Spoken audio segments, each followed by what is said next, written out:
1, 2, 3. Hello, welcome to Rock the Cash Bar. I'm Ben Mowbray. And I'm Diane Gallagher. Every week we pick one song and do a deep dive into the lyrics and explain the different ways they've been interpreted.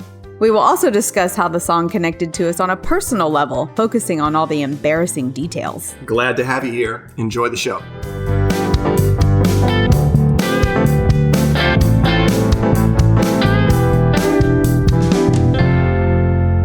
Diane, Yes. where's your husband gone? Okay. We're going to start this off to a shout out to my husband, Corbin Gallagher.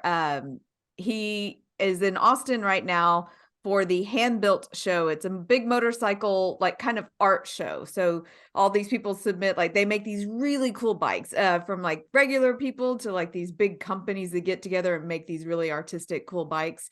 And last year, his friend told him he should do it. And so he worked a full year on it. And then he was like, I'm not going to do it. I am going to do it. And then he did it. It got submitted. It got accepted. And he was very nervous about it. And he just dropped it off today for them to photograph it and get it ready. And all people have been following his build on Reddit. And as soon as he rolled it off, people are like, I've been watching this bike. I'm excited. And like, so he's really excited and he's really proud of it. And I'm really proud of him. So, anyway, this episode will come out Monday after we have done all the festivities there. It's in conjunction with MotoGP, which is happening in Austin this weekend. And we also have tickets to that. So it's going to be a big weekend of partying and motorcycles and motorcycle art. And I'm just really proud of them. So yeah. I'm proud of you because as America slides into Mad Max territory, you've got a great partner.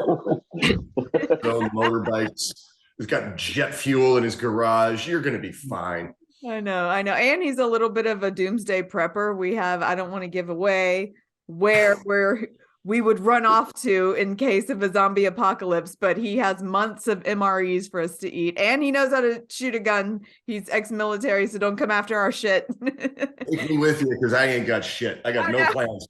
I got no doomsday plans whatsoever. My doomsday plan is to become a very good stick fighter overnight. That's it. If I can't defend it with a hockey stick, it can't be defended. So let's not ignore our guest. Belong to you in the first place. Oh. All right. Speaking of doomsday preppers and the end of the world, we're here with the Reverend Rob Mungle, Soulfinger's Sweet Boogie himself. How are you, Rob? I am well. Thanks for having me, gang. We can't talk Phil Collins without you. Yeah. Well, I have a plan for the doomsday, the dark time. Okay. I have a gun, and I'm going to blow my fucking brains out and not worry about it. Rob's like, I can't run. No, if I have to fight hordes to get a taco, no. I don't have time for that.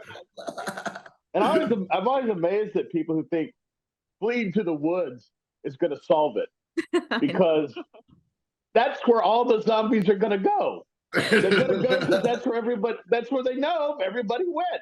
Yeah. I think ghost towns, big cities are going to be ghost towns full of food.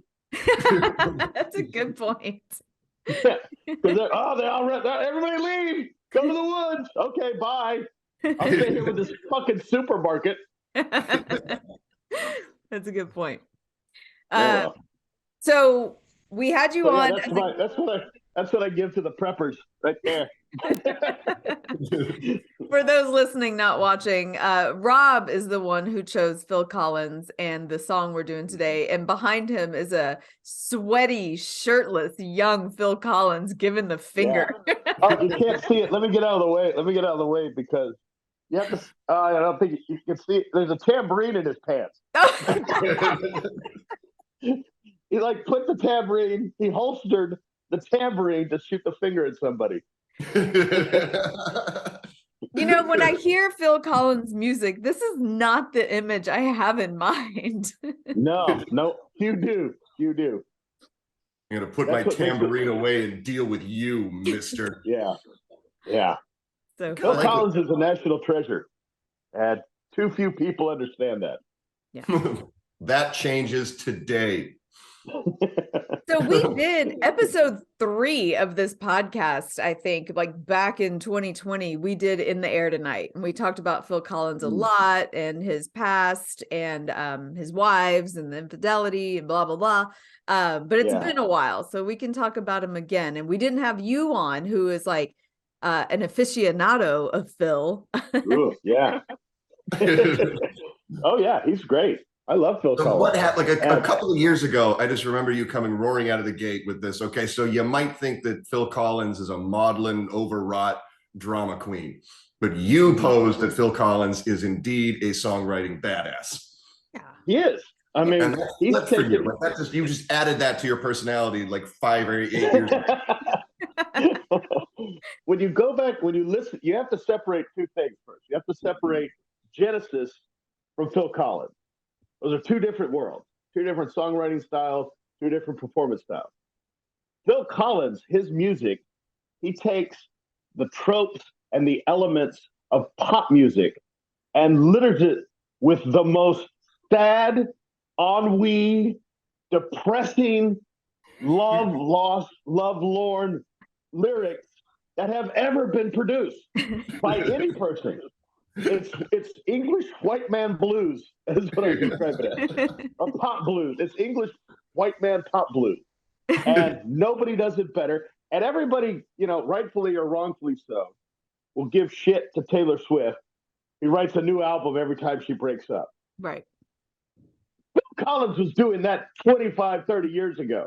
Every time he got a divorce, it's another solo album. And it's all about, and by the way, he's been married 4 times, I think. And every one of them is a disaster. Yeah. Like his first wife cheated on him. I have updates on that. We're going to get back to that, but go ahead. Yeah. Every one of these relationships has ended horribly. He's lost millions of dollars to this last one who's batshit crazy and took him for all his money. But he writes these albums based on this depression that he has to endure. And he doesn't get enough benefit or love for that.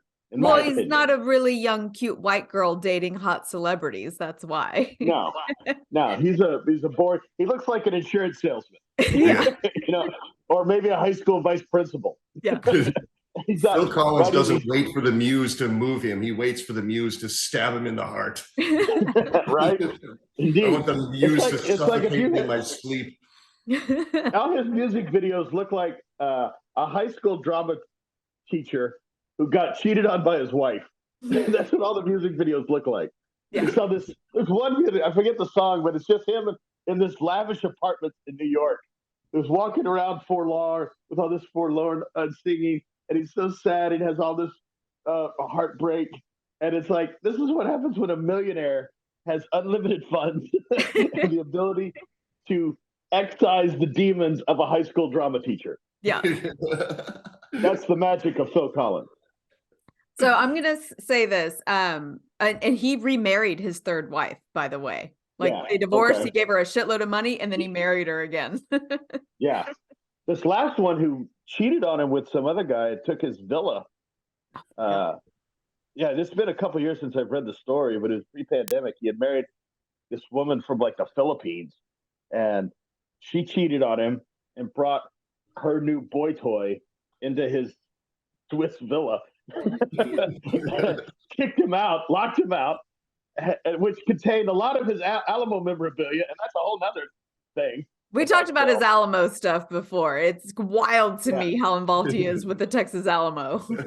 And they're opening the Phil Collins wing of this month or next. Yeah, and you can go see all of his stuff. And the downside is, of course, that he's woefully wrong about the history of the Alamo. Oh no! Yeah, he's basically all his knowledge of the Alamo came from the John Wayne film, which is completely inaccurate. I love it. Well, yeah. I'm going to go into the song. Oh, we should say we are doing Against All Odds. What's the parentheses? How can you walk away from me? Or take a look at me. Take a look at me now. Against All Odds. So we're from doing the hit film Against All Odds. Yes. So I love a Phil Collins sad song. I love Phil Collins, and I get baited into the victim that he always plays. But I'm going to be devil's advocate in this because I did my research, because I was reading the lyrics and I was like, okay, there's always two sides of the story. Like, how can you just walk away? And I'm like, but what did you do? And he cheated first, God damn it. He cheated first. That's why she left. So I'm gonna listen to Phil speak to that. I'll let Phil speak to that. I have some quotes from his first wife that's like, listen, I've had enough of this victim shit. So right. I am going to listen to these lyrics as someone who is hurting, who has been left and wronged, because that's how we want to listen to it. But I am going to chime in every now and then, but remember what he wants to win. Oh, yeah, okay. Sure. As I read the lyrics, you got to respond with her quotes. How can I just let you walk away? Just let you leave without a trace. When I stand here taking every breath with you. Ooh, you're the only one who really knew me at all. How can I just let you walk away? Just let you leave without a trace. When I stand here taking every breath with you, ooh, you're the only one who really knew me at all. Don't you just feel that way after you've spent a little bit of time with someone? Yeah. My most recent the entirety of me. That's not fair. That's why you got to get out of a relationship. Like, get it in and out within 2 weeks if you can. Get it done. That's why you never tell your deepest sexual desires to anyone but prostitutes, because when they leave, how can you leave? I told you about the butt plug thing. You're trying to walk away. Now people are gonna know. You're gonna tell everybody. You're gonna tell everybody about the butt plug thing. I think that's why this is it's illegal to share porn that someone sends you now. Like if someone sends you videos and nudes and stuff, but porn revenge is illegal. Oh, yeah. It's about damn time. I can't believe that took so long. I'm surprised it wasn't. The legislatures finally have to say, okay, somebody put up a sign. They're sending too much porn. Put up a sign. What's funny about the lyrics of this, I should point out, this song came about, it was during his first solo album, he wrote this song. It was gonna be on Face Value, which was the very first solo album in 1981. And he didn't care for the song. He didn't think it was right. And there was just a whole lot of maudlin shit on that album. And he thought this might be the bridge too far. And so he put it aside until Taylor Hackford, who directed Against All Odds, came to him and said, hey, I'm looking for a song for this movie I'm doing. And he goes, well, and he showed him a rough cut. And he said, I've got this thing that I didn't do in 81. And I guess the film came out in 84 or whatever. And he says, well, let's figure. And so he changed the lyrics a bit. And the song's not called Against All Odds, the original one. It's now the name of that song because of the movie, and they got to sell this thing. Right. And so you can tell in the lyrics where he had to shoehorn in Against All Odds. Yes. The term Against All Odds. It doesn't fit in the song. When you listen to the song and go back and listen to it, that lyric doesn't fit. And it's not even, and you coming back to me as against the odds. He didn't even got it wrong. And so it says, that's what him and Taylor Hackford went back and forth on the all odds or the odds, because he was like, all odds doesn't roll off the tongue well. He wanted to do against the odds. And that's why he says the until the end, where he has to say against all odds. I think they had to have a compromise. Yeah. But you can tell that lyric doesn't fit in the song. He had to go back and massage the music a little bit and try to make it fit. The original song was called How Can You Sit There? Which I don't think is a great title. No, that's a horrible title. But I do. It's you can almost hear the cash register ringing when he says "Against All Odds" in this song.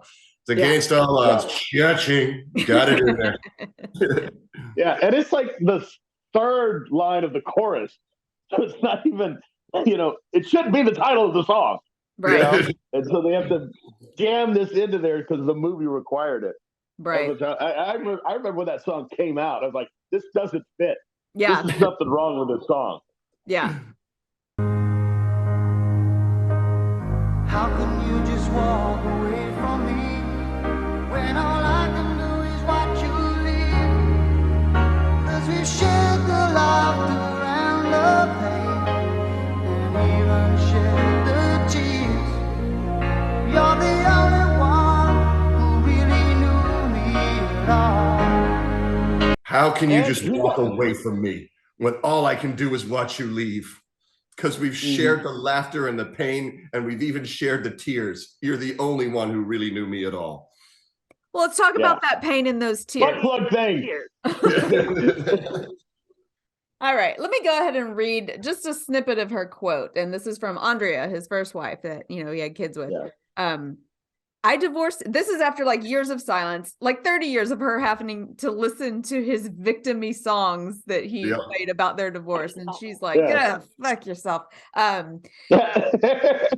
She says, I divorced him, not him, me, on the grounds of his adultery, and he agreed. She says, I was hearing about his affairs long before I had one. When we got divorced, he named another woman that I had never heard of, so I don't know where and when it happened. There was also the fact that within a day or two of me leaving the hospital after giving birth to our son, Simon, he went off on a 2-year world tour with Genesis. This is the last little thing. He's made a lot of money singing about the breakup of our marriage and his heartbreak, and he's never stopped to consider my feelings or those of our children. All these years on, he's still playing the victim, and I think it's time he stopped. Yeah. Ouch. Ouch. I would have divorced her too. Oh. Ouch. How can you just walk away? Yeah, but sure, he may have cheated first. I'll grant her that. But nobody's going to buy an album of songs about Phil Collins banging a chick on the road. There's no passion to that. I'm sure there's so many love songs. Weddings. There's so many love songs about a mistress, but you can't tell people it's the mistress. So. Yeah. Would you please just walk away from me? I've got to be in Detroit tomorrow night. Yeah, it doesn't flow well. And again, the brilliance of his writing notwithstanding, when you get divorced, going on a world tour for 2 years is a pretty nice way to get over that, I think. A bit sitting in the same bar night after night. Having had one whole child, I will say if my husband left to go on tour for 2 years, how long, how many days did I say? A day or two after giving birth, I would be like, you son of a bitch. It's so hard. You son of a bitch. You'd be on the phone with Eric Clapton going, I want to write an album. Help me. I got something for that son of a bitch. You're going to say you're on the phone with Eric Clapton, like inviting him over. Phil's gone for the next 2 years, Eric. Come over and raise a kid with me. Oh my gosh. I'm sorry about what happened to you. There's Eric Clapton played on a bunch of Phil Collins stuff. Oh God, the name of one of them escapes me, but it's a great song, and I can't remember now. Damn it! It'll come to me. It'll come to me. I wish it would rain down. That song. I love that song. Eric Clapton plays guitar on that, and it's so good. Yeah. That was at one time my ultimate favorite Phil Collins song was I Wish It Would Rain. Yeah. I loved that song. I know I'm never gonna hold you again.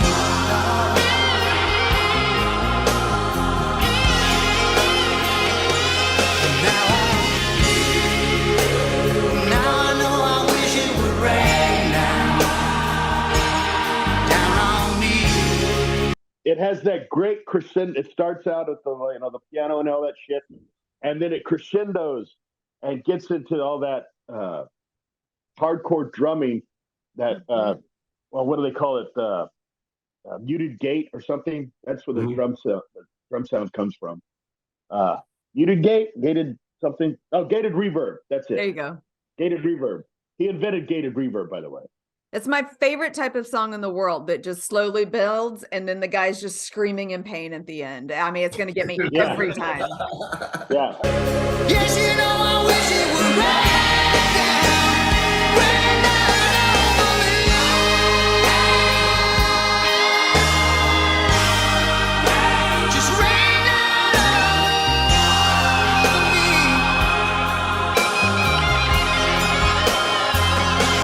The alchemy of Phil Collins is so good.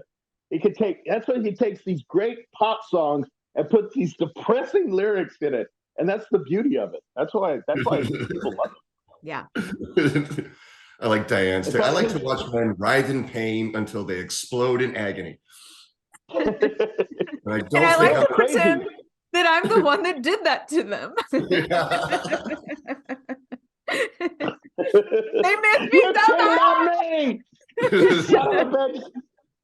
You know what's crazy? If you go back and listen to the stuff of the 80s and early 90s, Phil Collins, who's known for his drumming and everything, and rightfully so, he went and started using drum machines in his third and fourth solo album.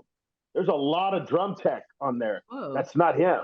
Yeah, and he decided he wanted to do that because his sound was becoming familiar, and people were emulating it. And it's that muted. God, what did I just say? Gated, whatever. Gated reverb. Yeah, and people were starting to copy that sound, and he went away from it. So there's a lot of what's that? Home. God damn it. Nothing escapes me now. Take Me Home. Yep. Yeah. That one's got a lot of drum track on it. It's not him. It's just computer. And there's a lot of songs like that he started getting into. And coming back to that song that you love so much we just talked about, that's him going back to the drum kit and abandoning the all the drum stuff, all the electronic drums, and getting back to doing actual real drum work.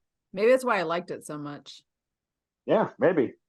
Back to true Phil. He invented that gated reverb by accident.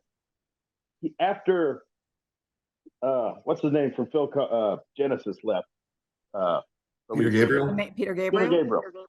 Yeah, Peter Gabriel left, and he started a solo album, his first solo album, and he invited Phil to come play drums on it. And so while they were setting up the drum kit and everything to get going, there was an overhead microphone that he was using to talk to the booth. Well, they kept that on and they forgot to turn on the drum mic. So all the drum work was recorded on the overhead mic. And they said, that sounds amazing. Ooh. And so they did the whole album on that. And that's where that pop sound, that da-da, in the air tonight, da-da, da-da, da-da, that pop, it pops and stops. And that's where that comes from, that recording system. And everybody started doing it after that. That's awesome. Yeah. That's called a happy accident. Yeah. That's really cool. So take a look at me now. There's just an empty space. There's nothing left here to remind me. Just the memory of your face. Oh, take a look at me now. There's just an empty space. And you coming back to me is against the odds. And that's what I've got to face. So take a look at me now. Oh, there's just an empty space.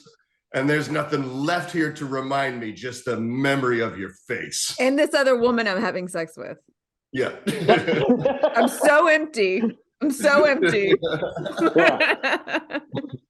You appreciate the songwriting, but when you see the life of Phil Collins, he's got a fucking villa in Switzerland, unlimited funds. He sold 250 million albums, any number of whores he can fuck, and yet he still finds it in his soul to be this sad, depressed man. I know. And gives that all to us.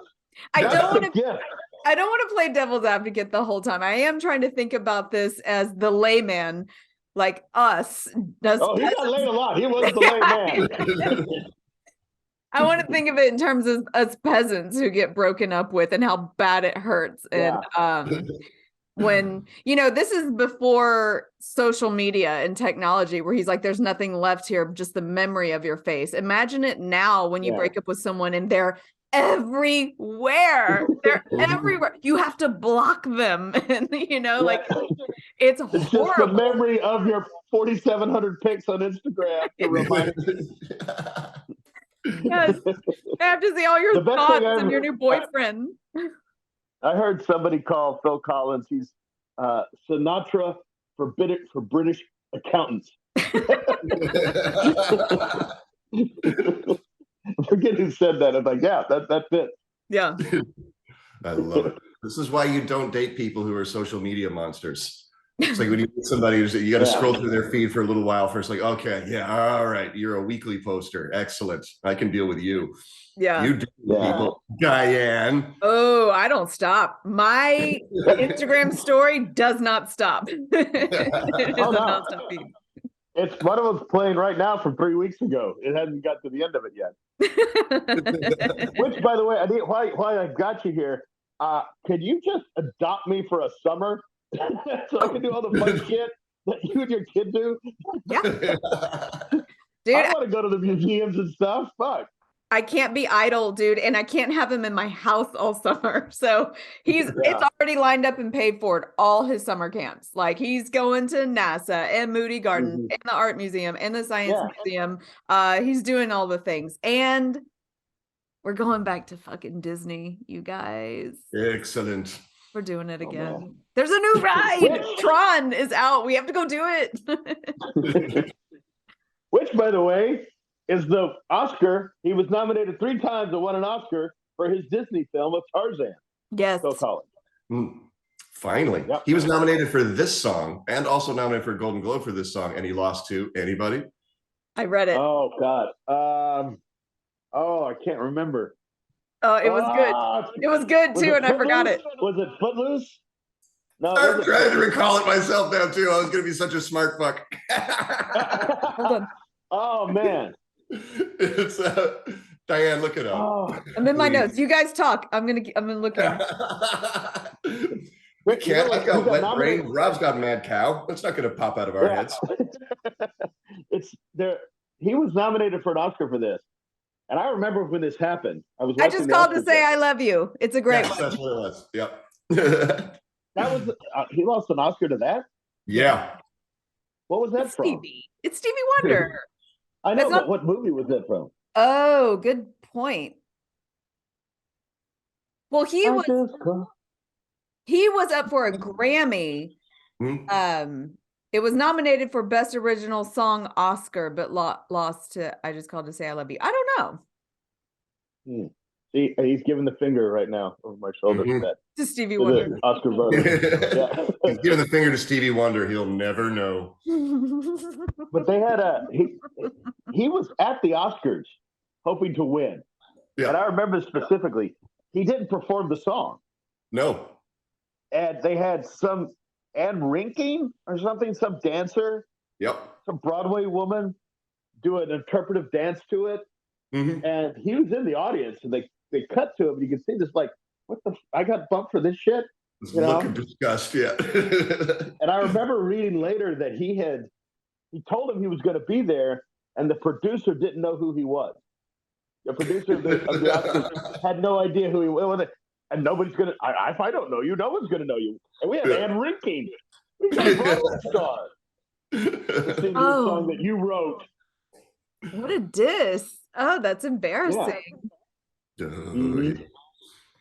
Oh, look at me now. Well, there's just an empty space, and you coming back to me is against the odds, and that's what I've got to face. Yeah. Hate it. That's the shoehorn. Yeah. That's the shoehorn. And apparently, I can't remember where I read this, but you may, if you looked it up, Diane, that Taylor Hackford wanted him to put the title into the song. Yeah. It's like, oh, we need you to have the title in the song. Right. But otherwise, it's not necessary. It's weird who does and doesn't win that battle, because Madonna did a song for that movie Vision Quest, and it was not named Vision Quest. She did not say Vision Quest in the song. Like, she was just like, no, I'll make a song, but I'm not doing that. Yeah. Dio's on that soundtrack too. Dio on Vision Quest. Yeah. Oh, nice. I can't Y'all yell. hungry for heaven? If I yell too loud in my mic, I can hear myself echo on your thing. So I'm gonna try not to yell. Oh, sorry. Sorry. This next line is like the theme song of Phil Collins' whole songwriting life.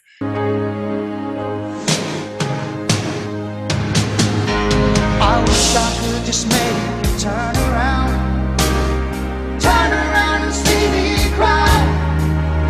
There's so much I need to say to you, so many reasons why. You're the only one who really knew me at all. I wish I could just make you turn around and see me cry. Yeah. Yeah. Vengeance on all the ladies who've wronged him. Here's the thing about that. I'm gonna play the person who has left, and this is gonna sound so shitty. I have been broken up with, like in junior high. We told the story about the guy who broke up with me via note to my other friend calling me ugly. Mm-hmm. But in major relationships, like, you know, the 5 years. Phil's on your side again. Phil's on your side, giving that guy what for. I was the one that left. And this idea of when you're so heartbroken and someone has left you, if they could just see how sad I am, if they could just see me crying, they would change their mind. And the really shitty, unfortunate truth of that is, like, it's not going to change their mind. They left that makes because you more they're done. depressed. Yeah, it's like, oh God, I dodged this bullet. Yeah. This fucking magpie crying all over the time. I'm not that great. You see, Don't you cry see, over me. no, you see women doing it too. They get broken up with and they're just like, look how sad I am. And it's like, that's not helping. That's not going to bring them back.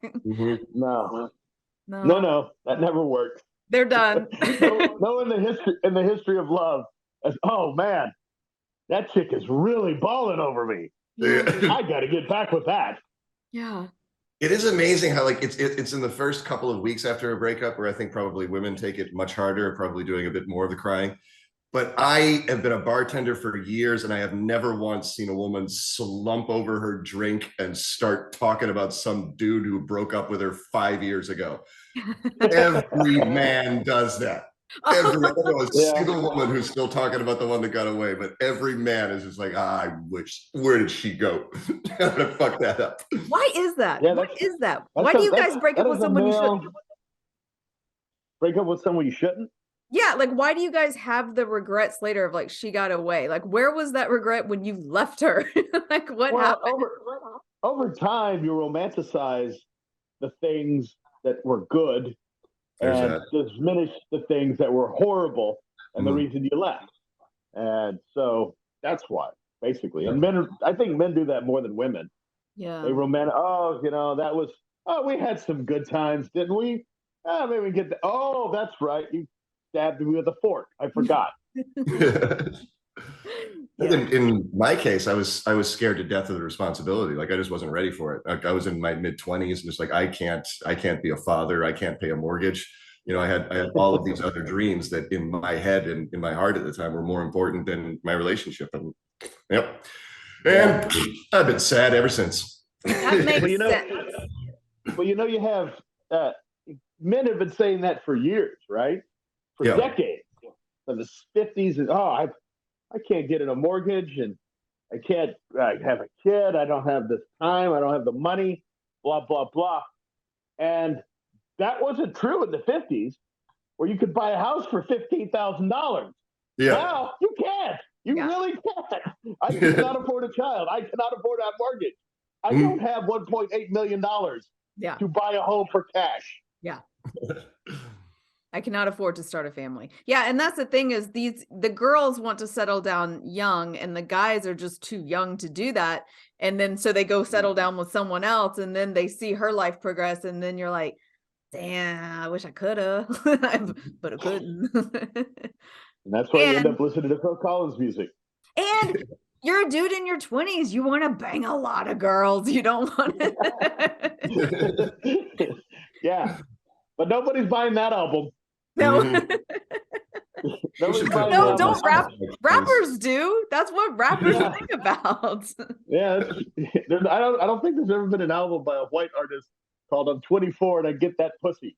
I mean, maybe Andrew WK, but I don't know. That's a whole other show.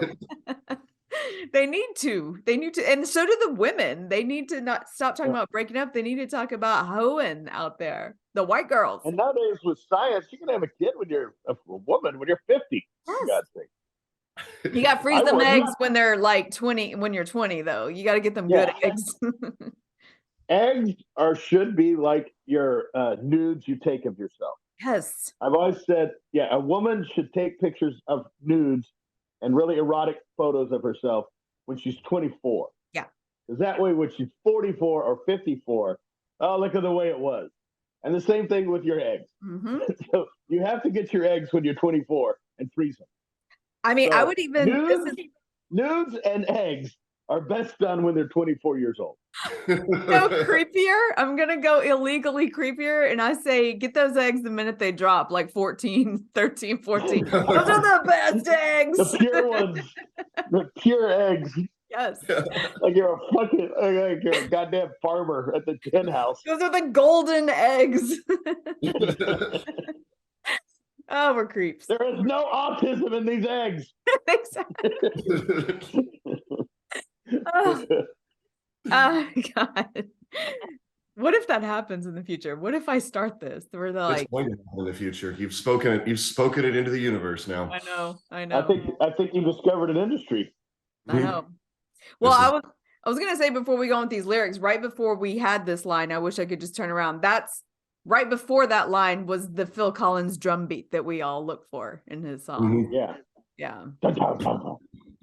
Yeah. Just so you know, Phil's on the tune. Yeah. There's so much I need to say to you. So many reasons why you're the only one who really knew me at all. Yeah.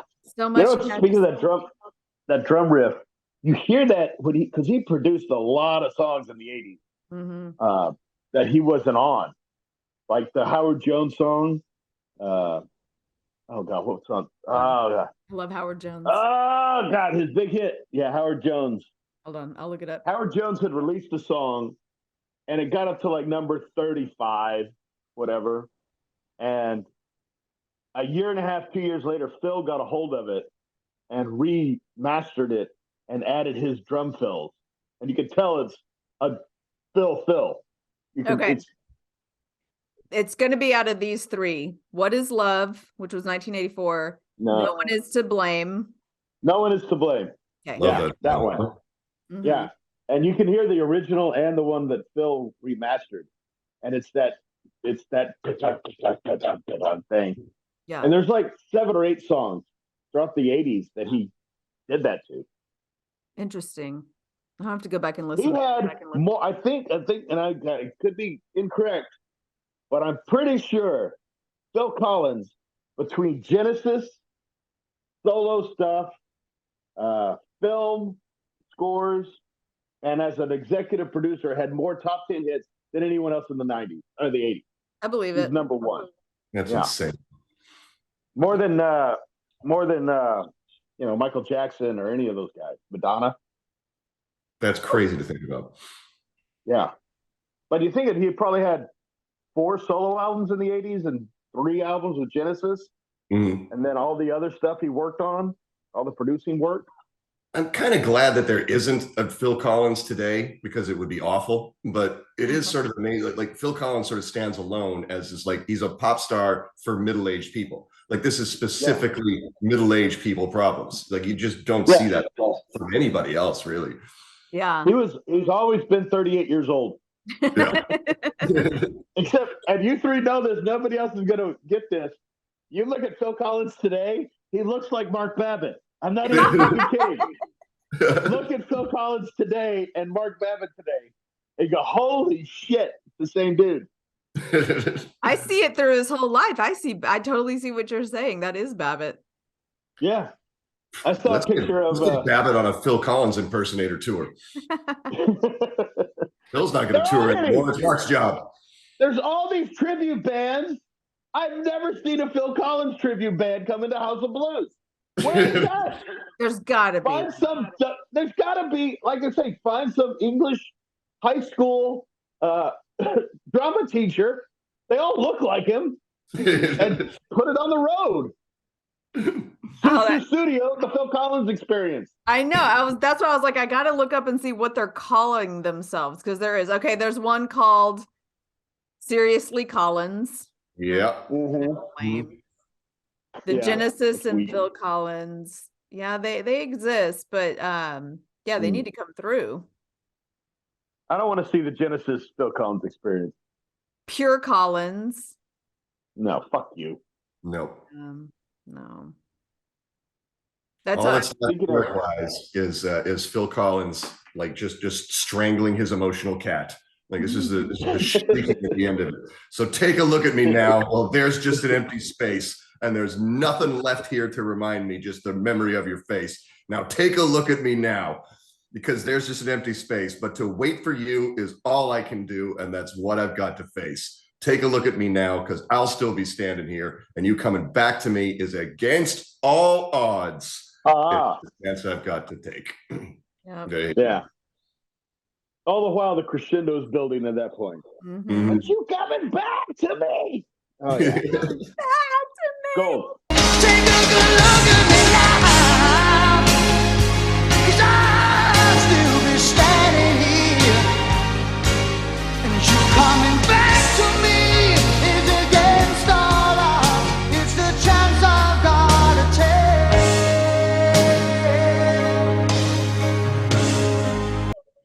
Speaking of cover bands, I don't know if there might be. You could look it up, but I thought a missed opportunity was always Louis Hewis and the Fake News. I thought would have been a great name. Louis Hewis and the Fake News. Is it perfect timing for it now, or even just like a few years ago? That would have been perfect timing. Yeah. Yeah, right. Another sad story. Huey Lewis is another one. Oh man, that poor son of a bitch. Oh, I don't know the updates on his life. He can't. It's something about. It's not deaf, but he can't hear certain tones, and so it's impossible for him to sing in tune. Oh, and so he had to quit touring because he just couldn't. Yeah, he's not deaf, but he can't hear certain ranges at all. And so, and there's video you can see of what he's singing. And it's complete like, oh God, get that poor son of a bitch off the stage. Oh no. It's like bad American Idol audition stuff. Yeah. There's I don't know if you've seen the Linda Ronstadt documentary, but a similar thing happened to her. She's got some kind of ailment and she can't sing anymore. And she was mind-blowing and so good. I want to do an episode on her because the beginning of her life, she worked with everyone who was famous. I mean, she worked with y'all haven't done one on her yet? No, Linda Ronstadt yet, and I really want to. You did one on fucking King Crimson. How do you not have Linda Ronstadt? Who's King Crimson? I think so. Yeah, wasn't that one of those prog rock bands that y'all did? We didn't do King Crimson, but yes, we've done some prog rock. We did Rainbow. Okay. That's I'm going to stop you there. That's not prog rock. Anyway. Speaking of people who worked with everybody even when they were younger, Mr. Phil Collins worked with everybody when he was younger. He was in Hard Day's Night. Oh wow. He was. Oh wow. Yeah. As a teenager, he worked with the fucking Beatles on Hard Day's Night. So you can imagine. I mean, that's why he's running around on his wife. Like I was in Hard Day's Night. All right. I'm going to go sleep with whatever I like. Thank you very much. But go back to his Alamo shit. He had a cannon in his villa in Switzerland from the Alamo, and like in his living room. And she came and That's took the it. guy who can bang whatever he wants. And she came and took it, Rob.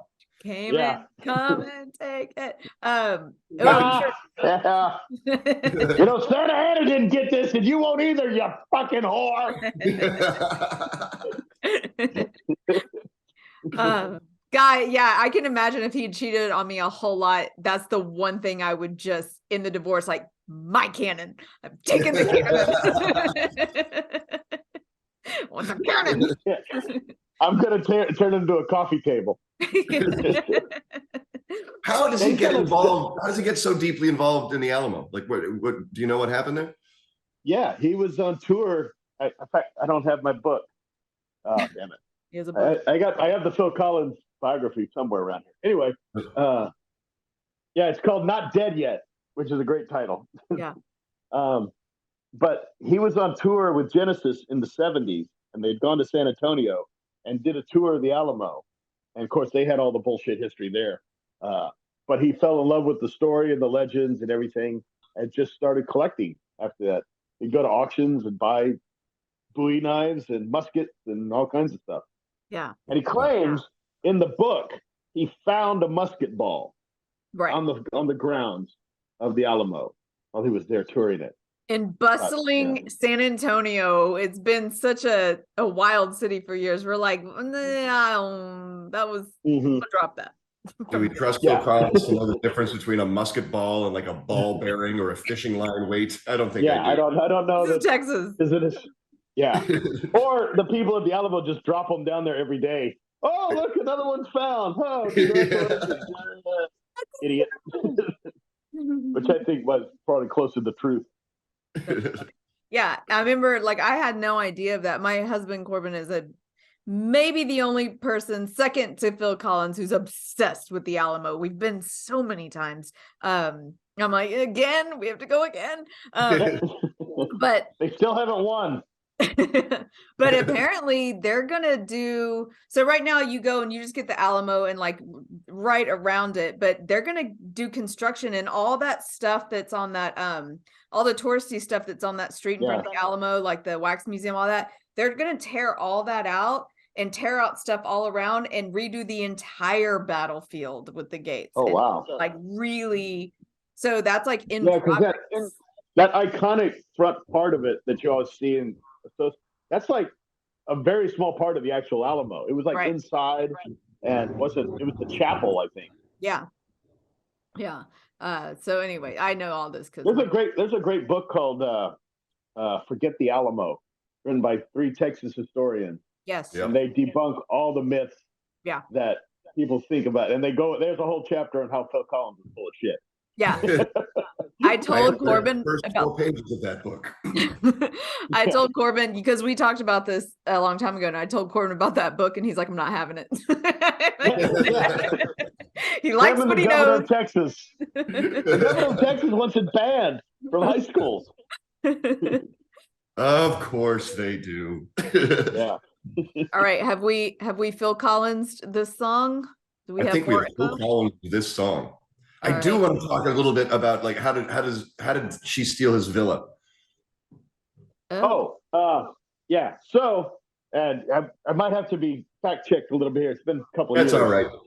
But she was having an affair and had the boy toy and moved the boy toy in, and as part of the divorce decree or whatever, she got it through the courts to keep him out of the house, that he could not come back into the house while the boy toy was living there. Ugh. And for whatever Swiss law or wherever the fuck they were prevailed, and so she locked him out of his house for quite some time. Also, okay, guys, I'm sorry, this is what you get. I don't remember how old he was, but she was like 22. Like, come on. This is what's going to happen. He was in his 70s, maybe 60s at least, when he married her. So, I mean, it's again, nobody's going to buy the album of the guy who's got his heart broke by the 24-year-old when he was 70. I don't care how good the songs are. Nobody's going to buy that album.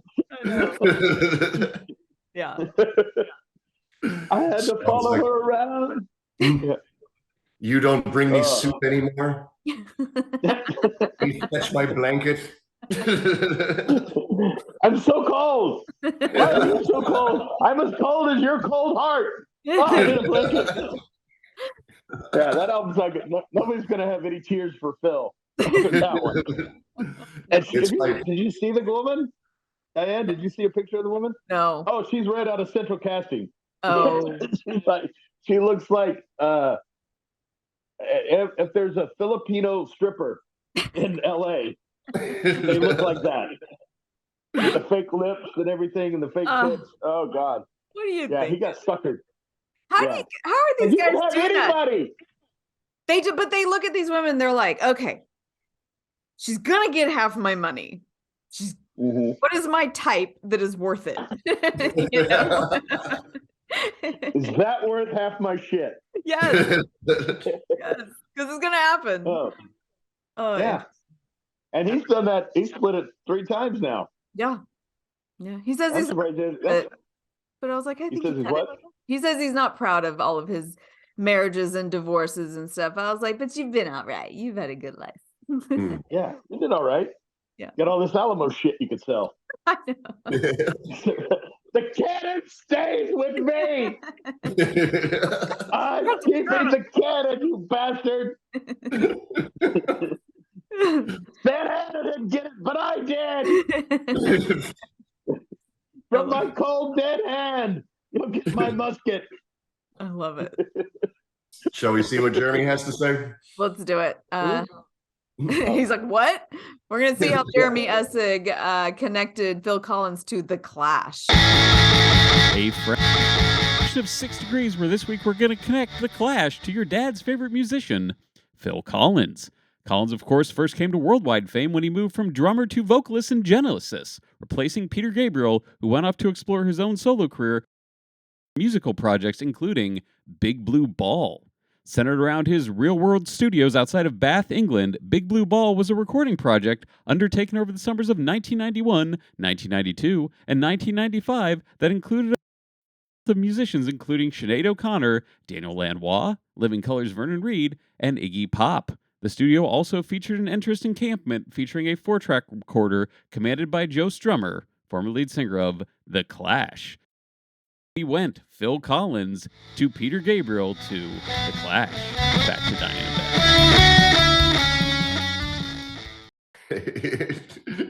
Diana. He does it so effortly. Yeah. I like that. I'm pretty sure I could get there quicker if I had time. If something ever happens to our dear Jeremy, we're going to put you on it. Yeah. Oh, we need to sort of just advertise this a little bit or express it, but we're going to do a live episode somewhere before the end of the year, probably in the fall. Yeah. And what we've decided to do is kind of rip off the style of my favorite podcast, The Dollop. Now, The Dollop is a podcast where one comedian reads a story from American history to another comedian who has no idea what the topic is going to be about. And it's always a story that gradually gets a little more horrible than you might think, and then a little more horrible, and then it makes you question your reality, and it always relates to something that's going on in the presence. So for that live show in October, Rob is going to tell me and Diane the story of Live Aid. It's a story in 3 acts. It's the difference is, like, I guess the difference between ours and The Dollop is Diane and I will know a little bit about it, but not all the horrible details. I'm not going to research at all. I'm not either. Yeah. I'm just going to take a primer. Phil Collins, the Live Aid was done in Philadelphia and London simultaneously. Phil Collins played both shows that day. Yep. He played in London, he got on the Concorde, flew to New York, and went from New York to Philly and played again. Oh, the only guy to do that. Oh my God, that's incredible. Don't say anything else. And you know what song he did? And guess what song he did? What? Take a look at me now. on both continents. Well, that's impressive. You are a hero, Phil. I'm sorry we took you in for such a beating. You're a totem of my childhood, Phil Collins, if you're listening. And I know you're listening. Sure. I was raised on Phil Collins. I absolutely, I loved your music. Yeah. No Jacket Required was played over and over and over again in my house in the 80s. But seriously, it was in my house. I love him. As much as I talk shit, I love him. Everybody loves him. How could you not? Yeah. Oh, yeah. Yeah, Ricky, don't lose that number. Okay, so stay on with us, Rob, because I'm going to tell you next week, our guest is coming back, the Greg Warren. Woo! Oh. And so Greg says he's notoriously bad at picking songs and he has the horrible taste in music. And so the song he picked, I think, is so fun. I want to see your reaction to it. From the Dirty Dancing soundtrack, we are doing She's Like the Wind from Patrick Oh, Swayze. God. Oh, my God. If you put Phil Collins in a pet cemetery, that song would come out. God, She's Like the Wind? She's Like the Wind. It's a song about farting. Not. But I will say, I should say for the podcast, the first line of that song I misheard. I thought he said, "She's like the wind in my dreams." And it's literally, "She's like the wind in my tree." What the fuck does that even mean? Oh my God. Find out next week. Did The next Swayze week, write that? I think he did. I think he did. Oh my God. That sounds horrible. I'm so excited. She's like the wind in my tree? It's gonna be great. God. It's gonna be great. Ugh. All right, Rob, do you want to vote with us? You want to what? Vogue. Do you want to vote? Vogue? Are you ready? And Oh. vote. That was gonna be my guilty pleasure. Oh, I forgot to ask you your guilty pleasure. Can we do it? We can snip it in. Of course we can do it. Oh, Okay. All right. Well, it's anything by Taylor Swift. Hold on. Let me frame it. Okay, we're coming back. We ended the episode and I forgot to ask Rob a guilty pleasure song. So, Rob, what is your guilty pleasure song? Anything by Taylor Swift. She is the national treasure. If you had to build a woman, one, it would look like her. Okay. And two, she has never met a forced analogy she didn't love. And you'll be the prince and I'll be the princess. It's a love story, baby, just say yes.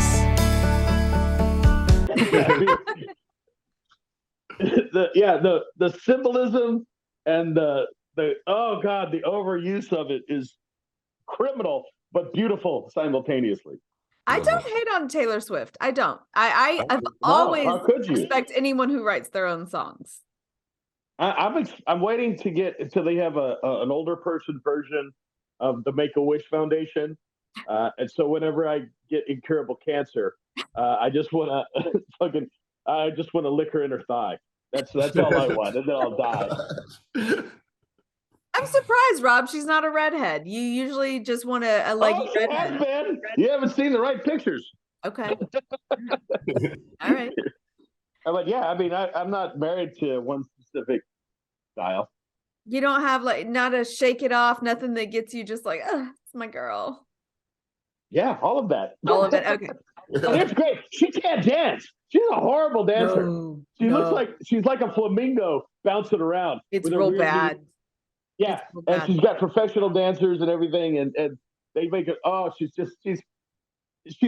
like, I always think Taylor Swift.